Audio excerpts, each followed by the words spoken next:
Fox News alert now as reports come in that an arrest warrant has been issued for New England Patriot Aaron Hernandez. This after a body was found less than a mile from the 23-year-old tight end's home in Massachusetts. That happened on Monday. Sources are now saying that there's a new video that has surfaced that connects the NFL player to the victim on that prior night or earlier that morning, essentially. And the victim's mother has spoken out as well. My son is a wonderful child. He's a family guy. He has not done anything to hurt anyone. Heartbroken, of course, and that's a picture of her son as we watch all of this unfold this morning. Very tough time all around for all of these families and the players in this situation. Jim Gray, sportscaster and a Fox News contributor, of course. Steve Cardian is a former NYC chief investigator and former New York police sergeant. He's also the director at defenduniversity.com. Good to have you both here. Jim, let me start with you because I know you've been, uncovering stuff in this story as we've gone along. What have you learned? Well, it doesn't look too good for Hernandez, obviously, to have this warrant issued. Obstruction of justice.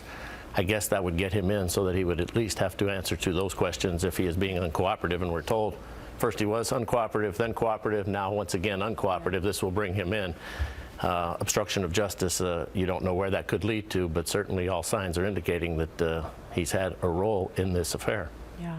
And it looks like, Steve, there's a video that shows the two of them and two other friends, I believe, leaving a nightclub in the early morning hours. And also, there were gunshots that were heard by neighbors. And then there's a video of the surveillance, apparently, that picks them up going back into the house shortly after those gunshots were heard. So what you've got developing here is a pretty serious timeline. Yeah, in the timeline, they want to connect those two gentlemen together. Right. And they're going to be able to do that not only through the surveillance video, but through their phones and perhaps other video that may be available from nearby homes. So they're going to make the connection. There's broken, apparently the house was scrubbed clean, according to the reports that we're hearing this morning. Broken cell phones, also a security system that was messed with at the house. All of that, points at an attempt to cover something up, obviously. Absolutely. And what they're going to do is forensically, they're going to try and rebuild that security system. Also, his phone records, even though he destroyed his phone records are 110% available, and they'll be very valuable. So all that being said, they're going to interview the cleaning crew as well. Say, why were you here? What did you see? What did you observe? They're going to also confiscate any of the things they used if available. Let's talk a little bit about Aaron Hernandez, Jim, as a player, as a young man. What do we know about him? Well, as a player, he's been an outstanding player. That's why he was rewarded with a contract, a $40 million contract extension. On the field, he's been excellent. He's had some excellent seasons. He had shoulder surgery, so he was being repaired this offseason. He missed some games last year because of his ankle. And with Rob Gronkowski having surgery several times on his forearm, he's out. He just had back surgery a few days ago in Los Angeles.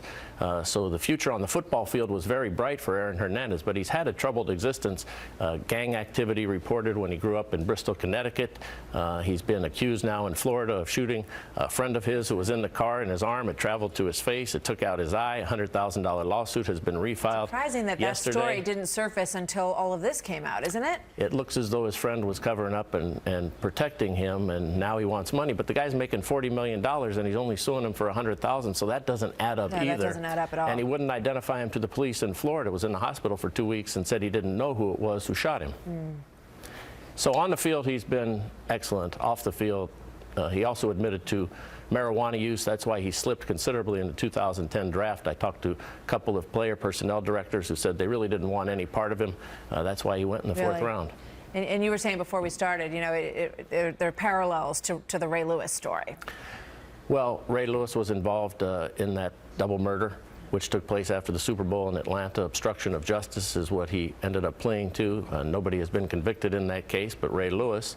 And football was really in the background here, but Ray Lewis has gone on and had a terrific career and was able to get himself out of that circumstance, and no one was convicted. You have no idea where this is going with Aaron Hernandez because we still don't have all of the facts, and we have so many reports, and I guess essentially when this all comes to trial or comes out, we will know just exactly where it ends.